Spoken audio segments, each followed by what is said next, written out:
இந்த வடியா 2500 தான். அத்த அவருக்கு 3000 ரூபாய் கேக்குற. அது திருவண்ணாமலை அடுத்த அவார்டு பந்துன்ற. நாங்க வந்து கார் வச்சுன்னு வரதேவல. நான் பாத்துலாம் விடு. எல்லா பந்தும் அட்டன் பண்றேன். என்னது இது? உன் பிள்ளை இப்போ அவார்டு வாங்கி வந்துக்கிறேன். உனக்குலாம் யாரா அவார்டு குத்துது?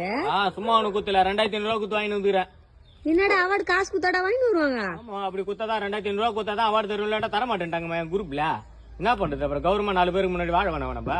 அட கரும முடிச்சோனே, காசு இந்த மாதிரி கறி ஆகிறதுக்கு பதிலு 4-5 ப்ரொமோஷன் போட்டோமா, காசை சம்பாரிச்சோமா, லைஃப பாத்துட்டு போனோமான்னு இல்லாம என்னடா இதெல்லாம்? 25 செகண்ட் 30 செகண்ட் ஒருத்தனை சிரிக்க வைக்கிறது வேணா அந்த உயிர் இருக்குமே தவிர உயிர் எடுக்கிறதுக்கு இல்லாம ப்ரொமோஷன் பக்கம் போக மாட்டான் புள்ள.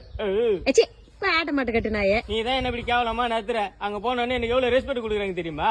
ரெட் கலர்ல கோணி போய் போட அதுல நடக்க விட்டானுங்க. உள்ள பவுன்சரு 5-6 பேர் சுத்தி நின்னுனானுங்கம்மா. ஒரே சின்ன குறை தான், பவுன்சருக்கு நடுவுல மாட்டினேன். மத்தவங்களுக்கு தெரியல, நானு பல்காக்குறானுங்க எல்லாம்.